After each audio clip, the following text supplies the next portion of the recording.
Amen. Ce matin, on va mettre la diapositive. On va partager sur les bienfaits du Père. Ce matin, les faveurs, les cadeaux, les choses des fois qu'on ne réalise pas assez, mais qu'on devrait encore davantage réaliser. Alléluia. Amen. Alléluia. Ça sent bien. C'est beau. Je vais attendre parce que j'ai écrit le verset qu'on va partager aussi là. C'est dans le psaume 40, verset 5. Que de merveilles tu as réalisé, Seigneur, mon Dieu. Tu n'as pas ton pareil. Et que des projets à notre faveur, il y en a trop pour que je puisse tout raconter ou tout dire. Alléluia. Tous ces projets peuvent dépasser tout ce qu'on peut imaginer. J'aimerais ça qu'on se pose des questions ce matin en arrivant, en commençant, en arrivant aussi. J'écrivais, pouvons-nous réaliser le génie du Père? Le génie du Père céleste.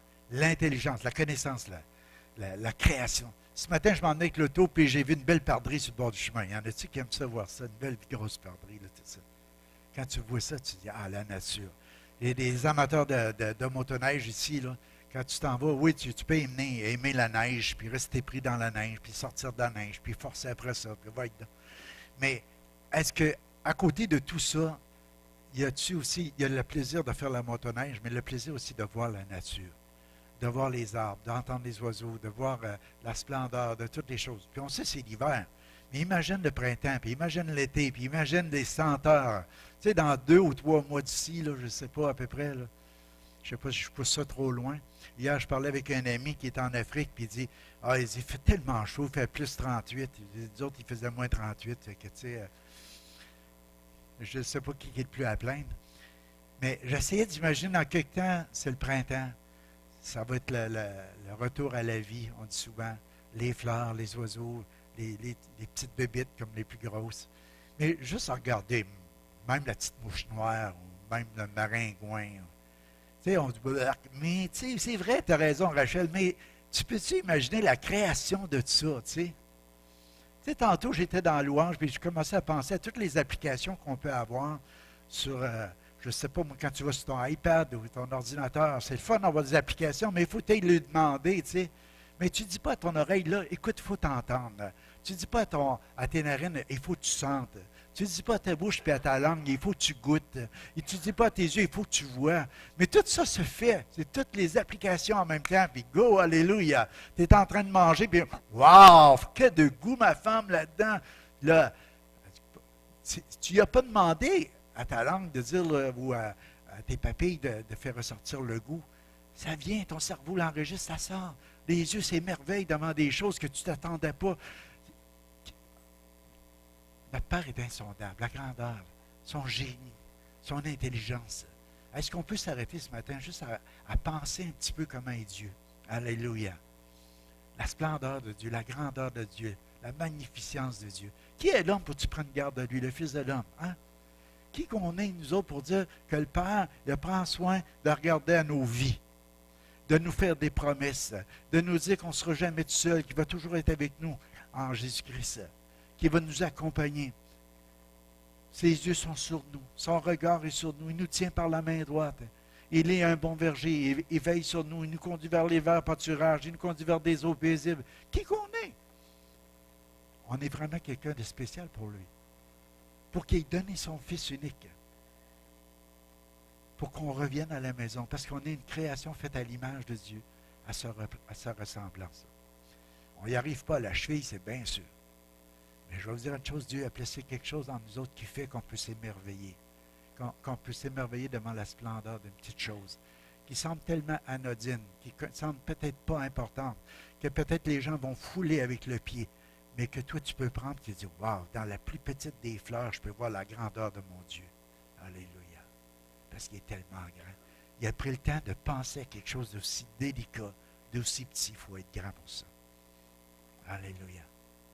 Puis quand on s'arrête à sonder, wow, on peut s'émerveiller. Pouvons-nous contempler toutes ces œuvres dans la création? Pouvons-nous imaginer tous ces prodiges et tous ces miracles qu'il a fait pour son peuple? Je vais vous dire, même pour les tiens, pour toi-même, depuis que tu as donné ta vie à Dieu, tu pourrais-tu commencer à raconter tous les signes, les prodiges, les miracles que Dieu a fait dans ta vie?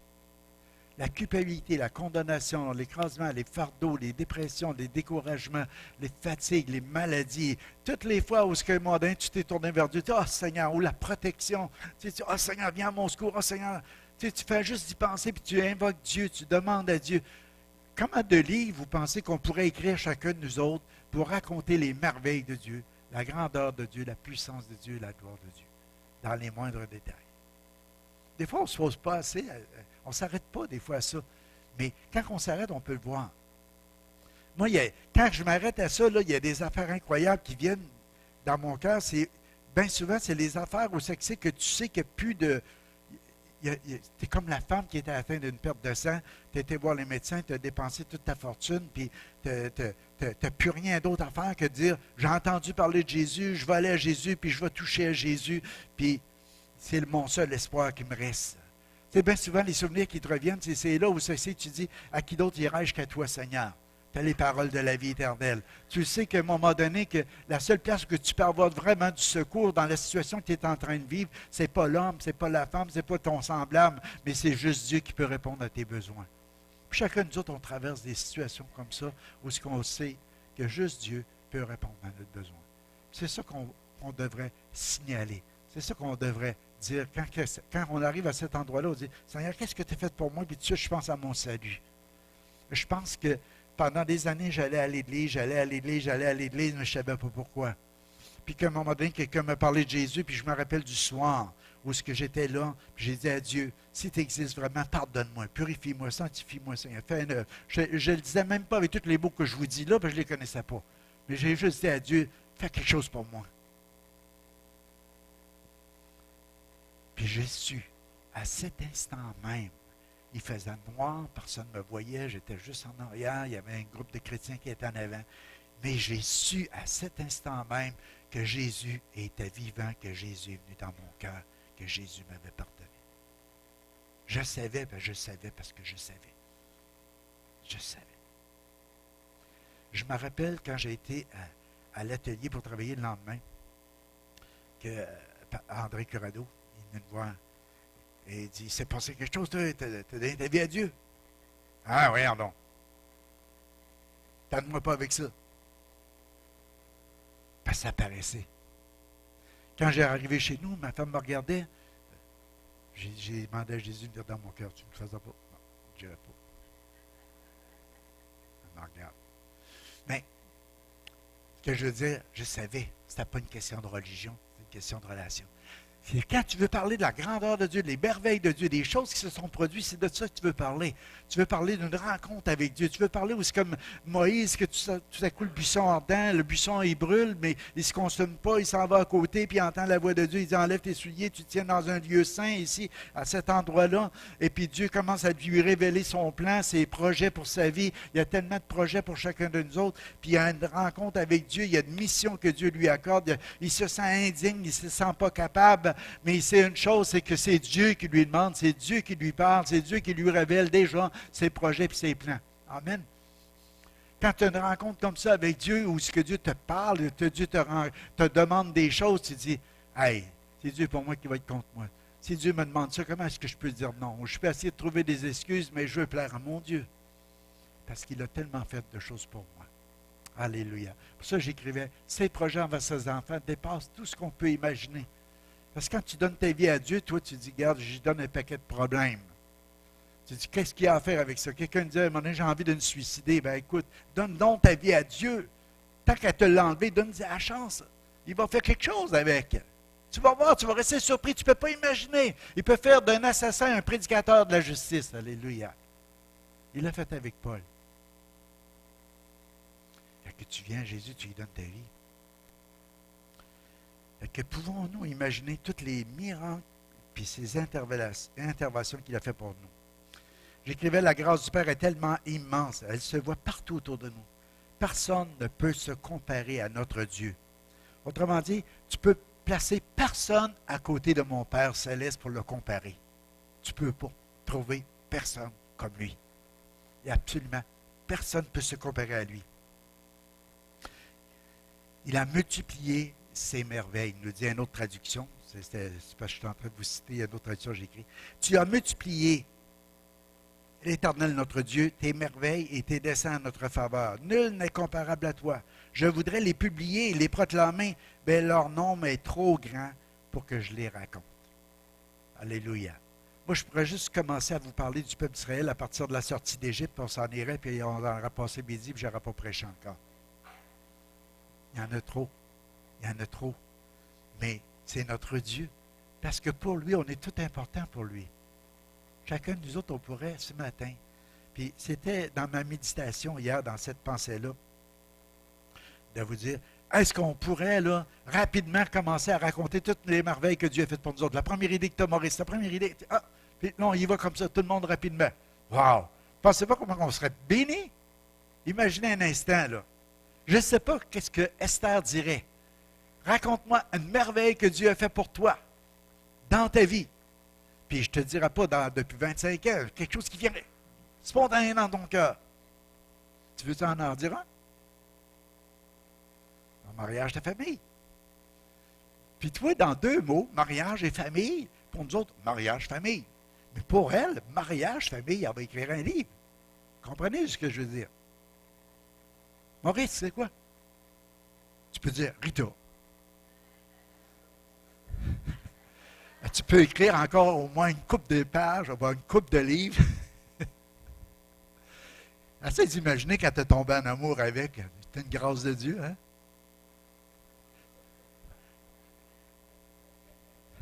La Bible a dit la femme, c'est un don de Dieu. Alléluia. Je ne demanderai pas à Rita. Alléluia. Il y a toujours de l'espoir pour ceux et celles qui croient, la Bible nous dit. Hébreux 10, 35. Alors, ne perdez pas votre confiance. Grâce à elle, vous recevrez une grande récompense. Ça veut dire que des fois, tu dis, oui, Dieu a fait des grandes choses pour les autres, mais pour moi, il me semble que j'ai toujours l'impression que je ne bouge pas, ça ne grandit pas, il ne répond pas à mes prières. Ces projets ne sont pas nos projets, ces voix ne sont pas nos voix, ces pensées ne sont pas nos pensées. C'est beaucoup plus grand qu'on peut imaginer. Mais ce matin, garde ta confiance dans le Seigneur, parce que tu as la foi en lui, parce que tu as confiance en lui, il va avoir une grande récompense. Un jour ou l'autre, tu vas voir ce qui va arriver. Amen. Bien, dans son plan à lui. Des fois, on essaie de manipuler Dieu avec nos prières. Ça vous arrive-tu, ça? On veut faire des marchés à Dieu. Moi, je me rappelle, je n'ai fait tout un ce soir-là. J'ai dit à Dieu, garde. Si tu es vivant, c'est t'asseoir. Touche-moi. Tu sais? Imagine. Dieu aurait pu dire, toi, là, pour qui tu te prends pour commencer à me donner des ordres, commencer à me dire, là, il faut que ça se passe à soir. Si j'ai envie de te sauver dans 20 ans, je te sauverai dans 20 ans. Mais non, c'était le jour du salut. C'est toujours le jour du salut pour Dieu. Mais Dieu, lui, il n'a pas regardé à ça, à cette pensée-là d'ultimatum que j'ai donné. Il a pensé plutôt à dire, là, c'est le temps pour lui. Ah oui, je le sauve. Ah oui, c'est mon enfant, je l'aime tellement. C'est ça, j'ai voulu quand j'ai envoyé mon fils mourir à la croix, son salut. Puis maintenant qu'il crie à moi, oui, tout de suite, alléluia, je le mets en sécurité. Amen.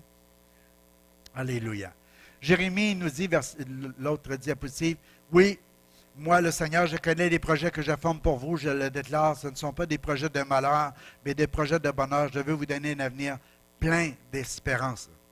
Un avenir plein d'espérance. Alléluia. Alléluia. On ne peut pas mesurer l'ampleur des projets que le Père a pour nous autres, pour notre vie. Il y a un avenir.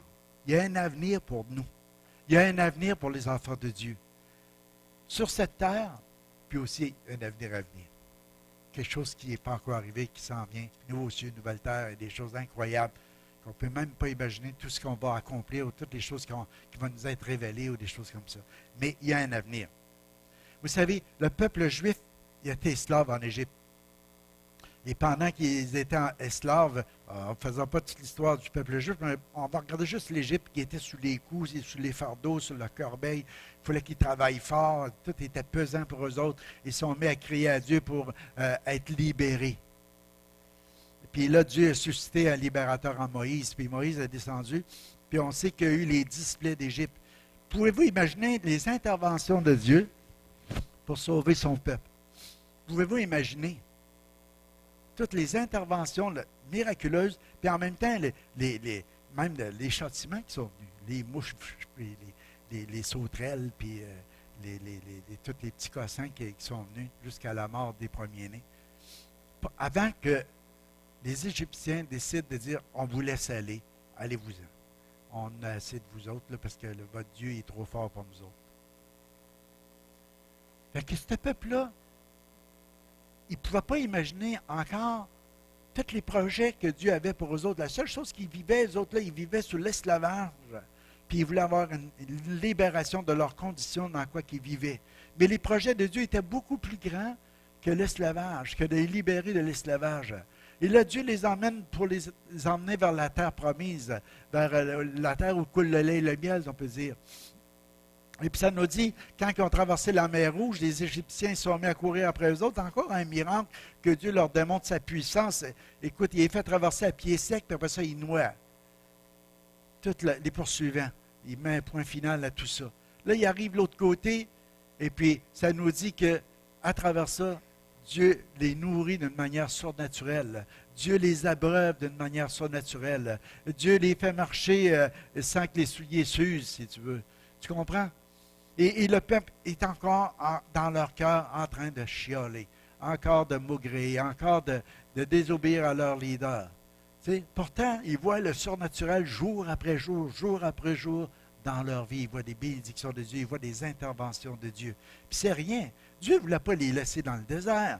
Dieu voulait les conduire à un endroit qui était merveilleux pour eux autres. C'est juste qu'à cause de leur cœur endurci, à cause de leur cœur de rébellion, ils se sont mis à tourner en rond. Moi, je vais vous dire ce matin, l'obéissance vaut mieux que les sacrifices. Tu commences à marcher dans l'obéissance à la parole de Dieu. Le Seigneur te libère de la captivité, il t'emmène dans son royaume. Puis quand tu commences à marcher dans le royaume bien-aimé de son Fils, qu'est-ce que tu dois avoir dans ton cœur? C'est ce goût-là d'obéir à Dieu. Parce que tu dis, Dieu est tellement grand. Dieu est tellement puissant. Il a tellement intervenu d'une manière surnaturelle pour ma vie que maintenant je veux obéir à sa parole. Puis si j'obéis à sa parole, ce qui va en suivre, c'est la bénédiction. C'est la bénédiction. Qu'est-ce qui emmène la malédiction? Ce n'est pas l'obéissance à la parole de Dieu. C'est le contraire. Et puis ça nous dit, bien, vous savez tout ce qu'ils ont vécu à cause de ça. Il y a eu plusieurs avertissements. Pourquoi j'ai pris ce passage-là? C'est parce que ça nous emmène à la déportation à Babylone.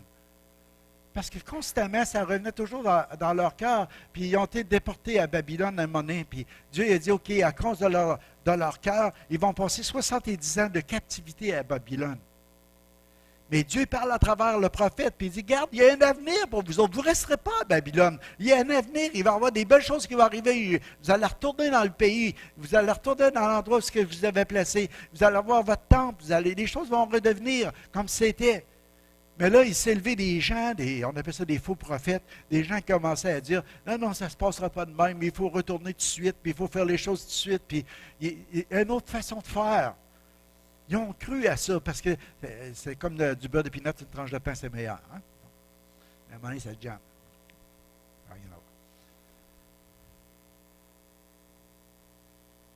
Mais le prophète qui parle de Dieu, il a dit les choses comme Dieu les avait dit.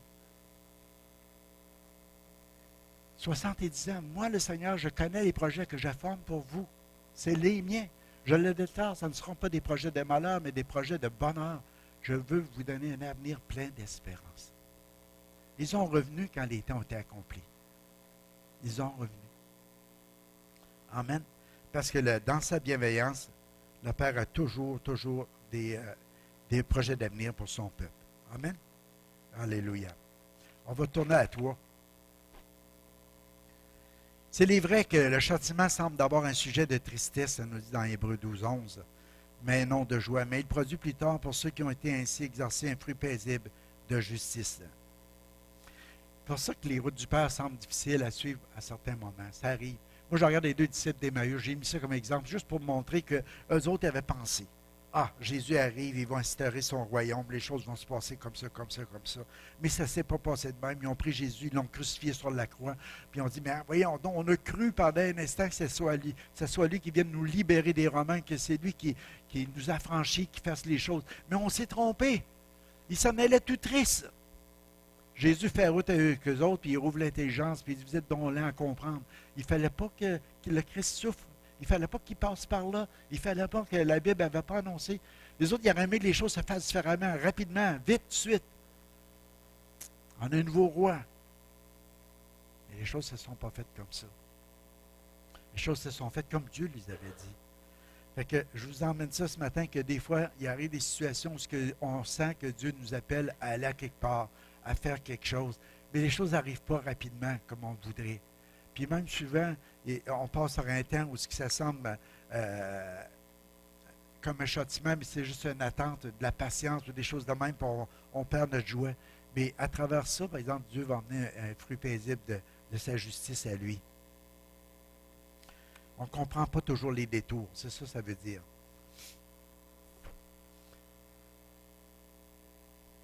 Même si on ne sent pas que la destination qu'on voulait atteindre rapidement, c'est qu'on ne l'atteint pas. Ça arrive. Moi, je crois qu'il y a des gens dans notre Église qui, des fois, ils disent Seigneur, comment ça se fait que je n'atteins pas cette destination-là? Pourtant, il me semble dans mon cœur, tu m'as montré que c'est là que je m'en allais, c'est là que je vais, puis ça n'arrive pas. Mais je te dis une chose, continue à mettre ta confiance dans le Seigneur parce qu'il y a un avenir pour toi. Amen. Il dit, son temps n'est pas notre temps, ses projets ne sont pas nos projets, ses pensées ne sont pas nos pensées. Mais une chose qui est sûre, j'écrivais ça hier, ses bras sont toujours ouverts pour accueillir ses enfants. Ses bras sont toujours là ouverts pour nous accueillir. On peut sentir son cœur battre. Éphésiens 3.3 nous dit, nous tous aussi, nous étions de leur nombre, nous conduisions autrefois selon nos convoitises charnelles, nous exécutions les volontés de notre chair et de nos pensées, nous étions par nature des enfants de colère, comme les autres. Autrement dit, c'est quand tu vis dans la chair, tu veux tout de suite répondre à ces besoins-là, aux besoins de ta chair rapidement. Tandis que si tu te laisses conduire par l'Esprit du Seigneur, les projets de Dieu sont différents que les tiens. Et puis, quand tu t'en remets à lui avec foi, avec confiance, il y a quelque chose qui va arriver, c'est que tu laisses faire les mauvaises influences ou les faux prophètes ou les choses qui vont dire prends des chemins détournés puis tu vas arriver plus rapidement à ton but. Mais tu remets ça dans les mains du Seigneur puis le but du Père va arriver dans ta vie. Le premier but, c'est de nous adopter, qu'on fasse ses enfants. Puis après ça, il y a des projets d'avenir pour nous autres, puis il va nous bénir à travers notre vie. Amen. Le but qui ressortait à travers le passage de Jérémie, le Seigneur a dit, garde, les choses vont arriver comme je vous ai dit, mais si vous me cherchez de tout votre cœur, si vous me laisserez trouver par celui qui me cherche de tout son cœur. Et ce que Dieu veut, c'est notre cœur. L'aimer de tout son cœur, de tout son cœur, de toute son être, de toute son être. Amen. Alléluia. Je vais vous emmener dans le psaume 103, parce que je trouvais que c'était vraiment bon dans la pensée de qu'est-ce qu'on partage ce matin. C'est comme David qui dit, mon âme bénit l'Éternel, que tout ce qui est en moi bénisse son Saint-Nom. Mon âme bénit l'Éternel, il n'oublie aucun de ses bienfaits. David, dans son cœur, c'était de célébrer Dieu. C'était de bénir Dieu. Et il voulait pas oublier aucun des bienfaits de Dieu dans sa vie. C'est pour ça que je veux dire que la célébration, quand on n'oublie pas les bienfaits, c'est une bénédiction pour nous autres, de ne jamais oublier les bienfaits que Dieu nous a accordés. Que ce soit au niveau, premièrement, du pardon de nos péchés, c'est le premier qui signale.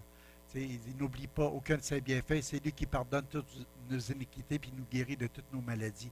Et il fait sortir 2 points.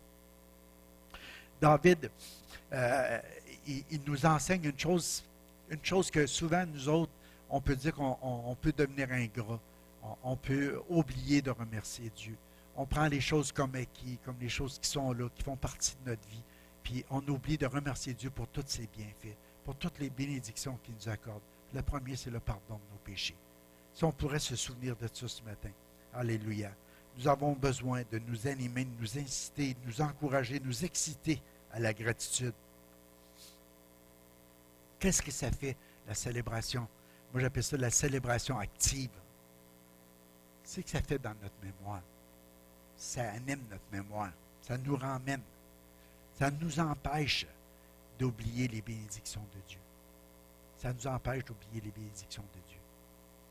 Vous savez, on peut même penser des fois à notre mariage. On peut même penser des fois à la relation qu'on a avec les frères, les sœurs, même avec ton boss, avec quoi que ce soit. Tu sais, à un moment donné, tu peux travailler à un endroit depuis 20 ans, je ne sais pas. Puis là, tu commences à dire les défauts de ton boss. Ah, lui, il est comme ça, puis il est de même, puis il paye pas cher, puis il est ci, puis il est ça. Mais tu es capable de t'arrêter puis commencer à penser, il y a 20 ans, comment c'était dans ta vie, quand tu es rentré à cet endroit-là, puis tu as commencé à travailler, où tu n'avais pas d'expérience, puis il t'a pris pareil, puis il a pris du temps avec toi, puis il t'a montré les moindres petits détails des choses que tu devais apprendre pour apprendre à savoir plus ton métier ou des choses de même. Puis si tu n'oublies aucun des bienfaits, c'est la même chose. Si on parlait du mariage, la même chose, pense à ton conjoint, pense à ta femme, pense à ton mari, pense à toutes les petites choses qu'il fait dans ta vie depuis 20 ans, 30 ans, 40 ans, puis que tu commences à bénir Dieu pour ça. Tu ne veux pas oublier aucun de ses bienfaits. Ça ranime l'amour, ça ranime la passion, ça ranime le goût de dire merci Seigneur. J'apprécie chaque bénédiction. Ça commence avec le péché, avec Dieu. Juste de savoir qu'on est pardonné. Tout le poids du péché, la culpabilité, de la condamnation. David l'avait vécu. Vous savez, avec le péché de Bathsheba, entre autres, il a tombé dans l'adultère. Qu'est-ce qui est arrivé? C'est que ça nous dit que, quand tu lis le psaume 32, le psaume 51, le psaume 32, il dit « Heureux celui à qui la transgression est remise, à qui le péché est pardonné ». David est capable d'écrire un psaume comme ça. Il dit « J'étais comme un mulet sans intelligence. Toute la journée, je gémissais. J'étais sur le poids, accablé par la faute. » Il était comme détruit. Il avait perdu la joie de son salut. C'était difficile. Puis quand il s'est repenti dans le psaume 51, il dit « Ô Dieu, crée en moi un cœur pur, renouvelle en moi un esprit bien disposé. Ne me rejette pas loin de ta face. Ne me retire pas ton Esprit Saint. Mais rends-moi la joie de ton salut et qu'un esprit de bonne volonté me soutienne. » Il réalisait que, parce que le prophète est descendu vers lui, qui avait le message de Dieu, qui lui racontait la petite histoire de la brebis, tu sais, que le gars il a un troupeau, puis il prend la petite brebis du voisin parce qu'il arrive des gens pour l'apprêter, puis il la tue. Hey, il dit à tel homme, on va le châtier. Mais il dit, c'est ça que tu as fait. Tu as pris la femme de quelqu'un d'autre. Regarde comment tu as agi avec ça dans cette situation-là. C'est pas correct. Puis c'est là que David, il dit, je gémissais. Je le sais depuis un an comment que je vivais. Je n'étais pas heureux à l'intérieur de moi. Je sais, Bathsheba est tombée enceinte, a eu un fils, mais il savait qu'il y aurait des conséquences à tout ça. On sait qu'il a pris le jeûne, puis il a prié, puis tout ça. Mais David, je n'oublierai aucun de ses bienfaits. Il savait c'était quoi que d'être pardonné d'une faute, d'un péché, d'un manquement. Il n'a pas justifié, absolument pas. Il a été capable d'avouer. J'ai avoué ma transgression. Puis le Seigneur a pardonné. Et il dit même à Dieu, tu sais, Seigneur, comment je suis né. Hein? Tu connais que ma mère m'a conçu peut-être dans le péché. Tu sais. Fait que, il ne cachait rien. Mais ce que je veux vous retirer l'attention ce matin, mon âme bénit l'Éternel. N'oublie aucun de ses bienfaits. N'oublie pas le salut de Dieu. N'oublie pas le pardon de Dieu. N'oublie pas la restauration de Dieu. N'oublie pas tous les bienfaits et les promesses de Dieu pour ta vie. Amen. Pas juste dans cette vie-ci, mais dans celle à venir. Alléluia. Alléluia. Connaissons-nous le genre de Père que nous avons? Parce que le péché avait mis une séparation entre nous et lui. Mais Jésus est venu et a détruit ce mur-là. À cause de la grâce. Il nous a donné un accès au trône de la grâce. Autrement dit, c'est comme si on réalise que le pardon de nos péchés, là, c'est ça qui nous ouvre la porte à tous les autres bienfaits de la grâce du Père. Parce qu'il nous donne accès au trône de la grâce. C'est Jésus le chemin, la vérité et la vie. C'est lui qui nous conduit à cet endroit-là. Je ne sais pas si vous me suivez ce matin. C'est comme il y avait un mur de séparation. C'est comme il n'y a aucune possibilité. Mais Jésus, il vient comme la porte. Il rouvre la porte et il dit, hey, suivez-moi la gang, je vous emmène au trône de mon Père. Il n'y a plus rien qui va vous empêcher de recevoir toutes les bénédictions. Qu'est-ce qui vous empêchait? C'était le péché, mais j'ai payé pour vous autres. Je rouvre la porte. Vous avez accès maintenant. Alléluia. Amen. C'est bon comme image? Oh, Seigneur. Personne n'aurait pu percer une porte là. Hein? C'est juste Jésus qui pouvait l'ouvrir. Puis nous emmener à cet endroit-là. Fait que ça fait naître la reconnaissance. Ça nous donne le goût d'adorer le Seigneur. Alléluia. Psaume 103, verset 3, on continue. C'est lui qui pardonne toutes tes iniquités, qui guérit toutes tes maladies.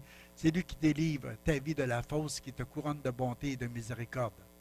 J'ai écrit Jésus a réglé la note pour nos maladies une fois pour toutes à la croix.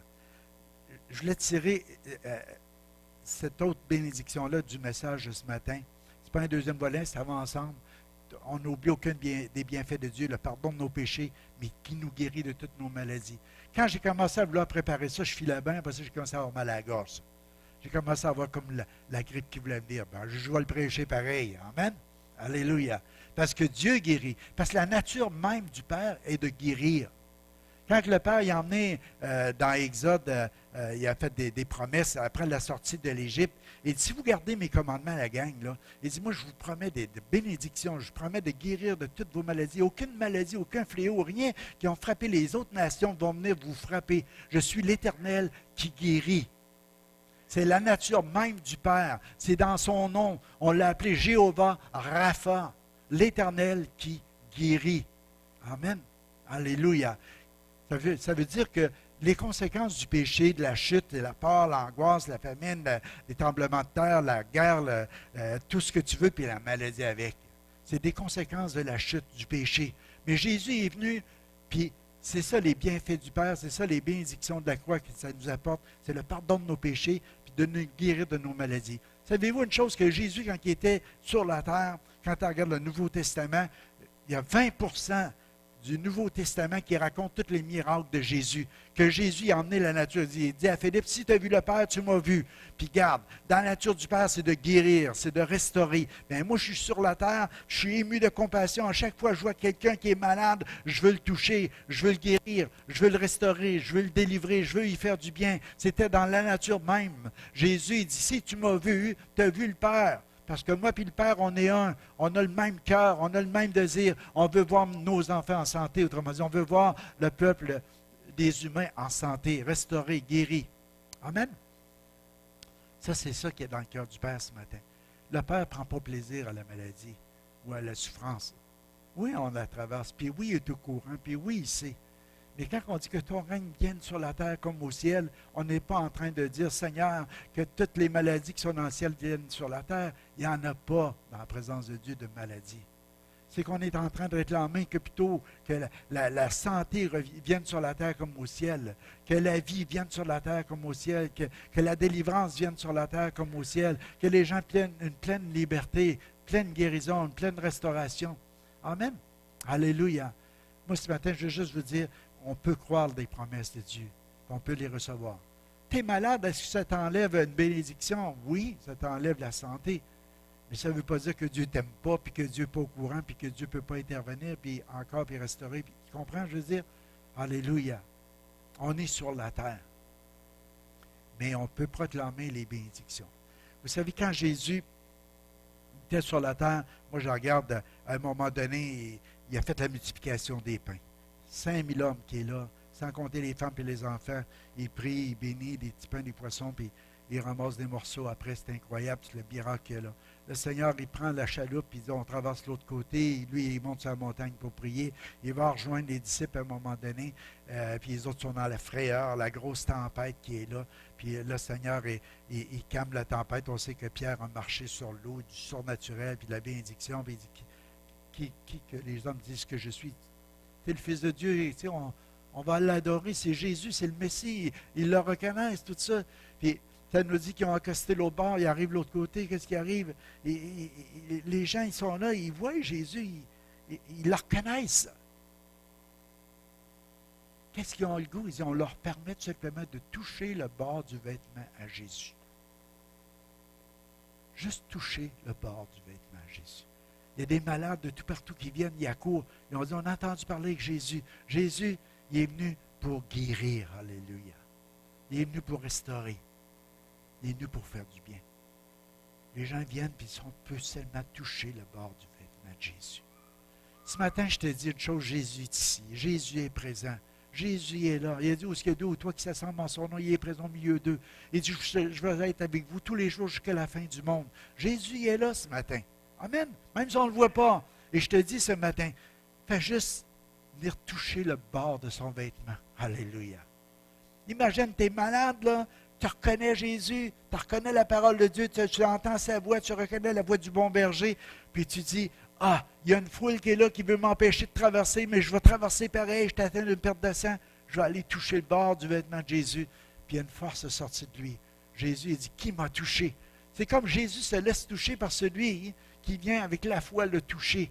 Amen. Il était au courant pareil, mais il voulait qu'elle se dévoile elle-même. Je ne sais pas ce que tu traverses ce matin, mais je me dis, dans les conditions que tu es, là, oh Seigneur, je veux te toucher. Tu n'es pas obligé de crier comme moi, mais tu aurais le goût, n'importe quoi. Tu n'as pas peur de ce que les autres vont dire. La femme matin a une perte de sang, ils ont dit, écoute, si on te poigne, on va te lapider parce que tu as une perte de sang, puis ça c'est impur, puis tu n'as pas le goût de t'approcher de nous autres. Là. Je m'en fous-tu? Ils vont mourir pareil. Je vais toucher à Jésus. C'est la seule solution qui me reste. Alléluia. Connaissant la nature du Père, qui est l'Éternel qui guérit, connaissant que Jésus, il dit, moi puis le Père, on est un, on est pareil. Connaissant que quand Jésus est venu, qu'est-ce qu'il a fait? C'est que on peut dire que 20% du Nouveau Testament raconte juste les miracles de guérison de Jésus. Comment il a secouru les gens, comment il était toujours ému de compassion. Jésus, il disait, il dit c'est des brebis qui sont sans berger. Ils sont sans berger. Ils regardent, ils étaient émus. Ils disent, prions le maître de la moisson d'envoyer des ouvriers dans la moisson. Dans son cœur, il voyait tous les besoins qu'il y avait là, puis il ne pouvait pas répondre à tous ces besoins-là. Les gens couraient de tous bords, de tous côtés. Il était ému de compassion. Le but du Seigneur, c'était qu'on emmène les brebis dans sa bergerie, puis que le bon berger veille sur eux. Jésus, c'est un bon berger. Puis il veut veiller sur nous. Amen. Alléluia. Alléluia. Vous savez ce qui est arrivé? Jésus guérit toutes les maladies. Ça, je le crois. Jésus a envoyé les 12 faire la même chose. Ça nous dit, là, je ne sais plus si je suis rendu, mais ce n'est pas grave. Après ça, il a envoyé les 70. Après ça, il a fait même quelque chose quand on regarde dans 1 Corinthiens, Paul, non, dans Jacques, quand il nous dit les anciens, ils oindront d'huile les malades seront guéris. Et on voit des interventions miraculeuses qui arrivent quand on prend la parole de Dieu, on croit la parole de Dieu. Pourquoi il prend les anciens dans l'Église? Parce que les anciens, si on regarde la description d'un ancien, comment ils ont été choisis, les diacres ou les anciens, des hommes pleins d'Esprit Saint, des gens apaisés, des gens doux, des gens qui prennent soin de leur maison, de leur famille, qui aiment leurs enfants, qui aiment le bien-être de tout ça. Et ils ont un cœur pour l'œuvre de Dieu. Ils sont remplis du Seigneur, sont remplis de foi et de confiance dans le Seigneur. Si vous êtes malade, appelez les anciens, ils vont vous joindre d'huile. La prière de la foi va relever le malade. Amen. C'est ça la Bible nous dit. Puis s'il y a eu péché, il y a confession. Confession des fautes. Parce que moi, je crois que c'est la porte qui emmène toutes les bénédictions, c'est quand on confesse nos péchés. Il est fidèle et juste pour nous les pardonner. Amen. Fidèle et juste pour nous les pardonner. Alléluia. Fait que ce qu'il voulait, le Père, c'est éloigner la maladie de ses enfants. Notre but, c'est juste de nous engager à le suivre. Pour ça, vous allez voir sur le prochain, on voit Jésus qui guérit les gens. Afin que s'accomplisse ce qui avait été prophétisé par Isaïe, le prophète, il a pris nos infirmités et s'est chargé de nos maladies. Amen. Il s'est chargé de nos maladies. Ça nous dit dans ses entrailles étaient remplies de compassion. Mais dans Galates 3,13, il dit, le Christ nous a libérés de la malédiction de la loi, que la loi faisait peser sur nous, en prenant la malédiction sur lui à notre place. Il l'a fait pour que la bénédiction d'Abraham s'étende sur tous les peuples, sur tous ses enfants, mais sur tous les peuples de la terre. Sur tous ceux qui rentrent en communion avec lui. Sur tous ceux qui rentrent en communion avec lui. Que toutes les bénédictions, il a pris nos infirmités, il a pris nos souffrances, il s'est chargé de nos maladies. Il les a portées sur son corps, nous dit 1 Pierre 2, 24. Il a pris nos péchés sur lui, il les a portés dans son corps sur la croix, afin qu'étant mort pour le péché, nous menions une vie juste. Oui, c'est par ces blessures que vous avez été guéris, car vous étiez comme des brebis errantes, mais à présent vous êtes retournés vers le berger qui veille sur vous. J'aime bien le passage qui dit qu'étant mort pour le péché, nous menions une vie juste. Si Jésus est mort pour le péché, c'est pour nous payer pour toutes nos fautes, c'est afin que nous menions une vie qui est juste en lui. Pas une vie de péché, mais une vie qui est juste, une vie qui est purifiée, une vie qui lui ressemble, une vie qu'on décide de marcher sur ses traces. Ce matin, je faisais juste lire dans ma méditation, ça n'a rien à voir avec le message, mais c'est des béatitudes, quand il dit heureux tous les heureux qu'on retrouve, et puis qui fait ressortir toute cette importance-là de trouver dans le cœur de ces enfants des gens qui ont décidé d'avoir ces béatitudes-là bien présentes au cœur de leur vie. Moi, je trouve que c'est un enseignement sur le sermon sur la montagne que le Seigneur nous donne, que quand on lit ça, on sait à peu près comment est-ce que Dieu s'attend qu'on vive, tu sais, à travers ça. Puis il ne nous dit pas que c'est un malheur, mais il parle d'un bonheur. Heureux. Heureux ceux qui ont le cœur pur, car ils verront Dieu. Heureux, c'est les affligés. Heureux les débonneurs, ils hériteront de la terre. C'est toutes des promesses qui s'accrochent puis qui nous emmènent des bénédictions. Et que Dieu veut nous emmener à cet endroit-là, où c'est que lui qui a porté dans son corps tous nos péchés, afin que, mort pour le péché, nous menions une vie juste.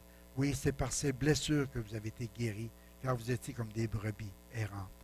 Mais maintenant, on est retourné vers le berger qui veille sur nous. On est retourné vers Jésus qui veille sur nous. Alléluia. Essayez de saisir la pensée, là. On est retourné vers Jésus, le berger, qui veille sur nous. Alléluia.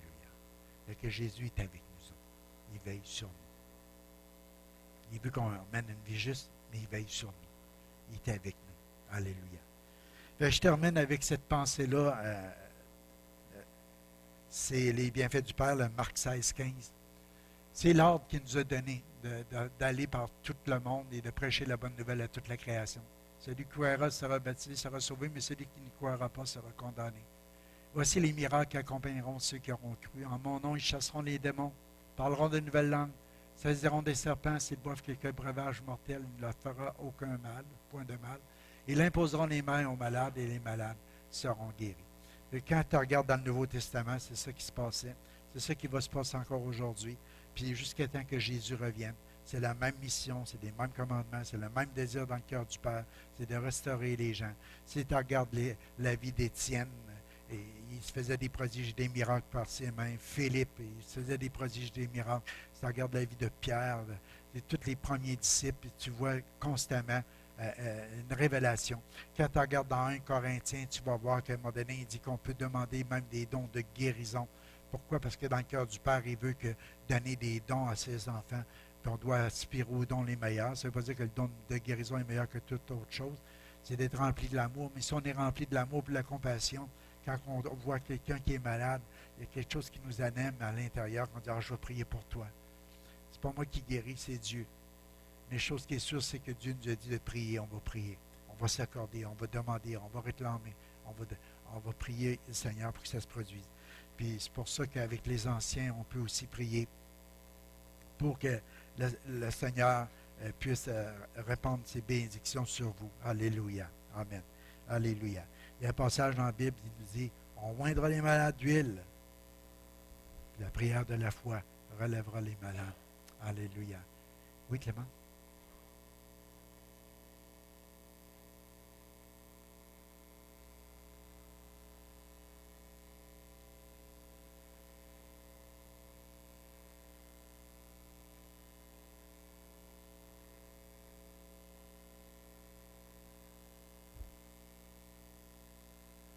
Alléluia.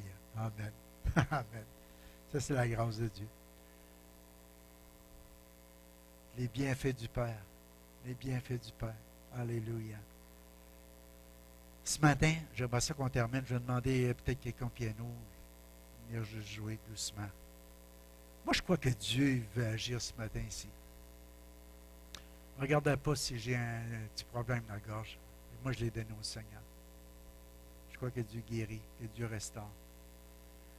En son temps, à sa manière, de la façon qu'il veut. On peut réclamer chacune de ses promesses, puis y croire, puis la recevoir. J'aimerais ça qu'on termine ce matin. Premièrement, on va prier ensemble. Pendant ma fille va juste me jouer un petit air, là. On va juste, avant que je fasse un appel, je voudrais faire un appel pour tous ceux qui voudraient avoir la prière ce matin. Avec les anciens, on va s'accorder pour vous. Mais juste avant, j'aimerais ça qu'on réalise peut-être à l'intérieur de nous, est-ce que j'ai oublié les bienfaits du Père dans ma vie? Est-ce que j'ai oublié de les proclamer? C'est tellement bon d'activer sa mémoire, parce que ça active notre foi en même temps. C'est la louange et la célébration. C'est notre façon de bénir Dieu, c'est que de lui dire merci. Merci pour cette vie abondante. Merci pour mon salut. Merci pour le pardon des péchés. Merci pour la restauration, la délivrance, la guérison. Merci pour la provision. Merci pour toutes ces bénédictions, Seigneur, pour ma famille. Merci pour le pays promis. Merci pour les bénédictions dans ma vie. Est-ce que ce matin, on peut proclamer ça à Dieu? Est-ce qu'on peut dire à Dieu, je te bénis, Seigneur, pour tous ces bienfaits, Seigneur? Je veux m'en rappeler. Je vais être reconnaissant. Je vais te dire merci pour tout ça, Seigneur. Je ne méritais rien, Seigneur. Mais tu veilles sur moi, parce que ta grâce est infinie. Seigneur, je veux réaliser ce matin profondément que je ne veux pas vivre dans la chair, mais dans l'esprit, Seigneur. Je veux vivre cette vie juste, Seigneur, que tu m'as acquis, Seigneur, par ta mort sur la croix. Tu m'as libéré du péché, de son pouvoir, de toutes les choses qui me menaient à vivre dans ma chair, Seigneur. Parce que j'étais aveuglé, Seigneur, dans ce temps présent. Mais tu as enlevé ce voile, Seigneur. Tu m'as donné de te contempler, de te voir, de t'atteindre, de te toucher, Seigneur.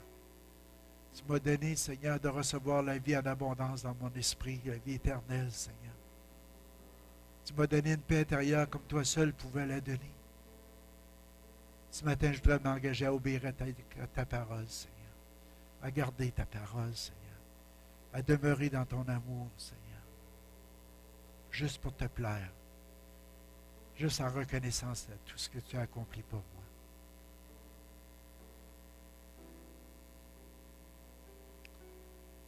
Je sais pour qu'est-ce que tu traverses ce matin. Tu dis, oh Seigneur, il me semble que j'en fais-tu des détours, Seigneur. Je voudrais arriver plus rapidement au but. Mais peux-tu faire confiance au Seigneur? Il y a une grande récompense pour ceux qui placent leur confiance en lui. Fais-lui confiance ce matin pour ta vie. Remets toutes choses, puis cherche-le de tout ton cœur. Parce qu'il se laisse trouver par celui qui le cherche. Il se laisse trouver. C'est de ne pas courir après l'homme, après les beaux messages, après les belles paroles que l'homme peut apporter pour te dire, regarde, si tu prends cette voie-là, tu vas arriver plus rapidement. Mais de t'attendre à lui. De remettre ta destinée entre ses mains avec foi, avec confiance. Parce qu'il y a une grande récompense qui s'attache. Le Dieu est vivant. Le Dieu veille sur toi, sur ta vie. Le Dieu a des projets de bonheur pour toi, non de malheur. Fais-lui confiance. Alléluia. Alléluia. Alléluia. Ce matin, il y en a qui auraient besoin de la prière ce matin. Vous aimeriez ça qu'on prie pour toi. C'est peut-être au niveau de ton corps, peut-être au niveau de ton âme aussi. Ton esprit t'est abattu. Tu passes des temps difficiles. Vous savez, il y a des maladies comme ça aussi. Puis Dieu guérit. Dieu restaure. Dieu redonne la vie. On va faire un appel ce matin. Tous ceux qui veulent venir avec les anciens, on va prier pour vous.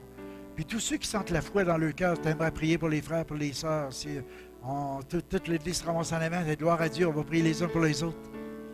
Je crois que Dieu peut faire des choses incroyables ce matin. Des choses qui dépassent nos pensées. Parce que ses voix ne sont pas les mêmes voix.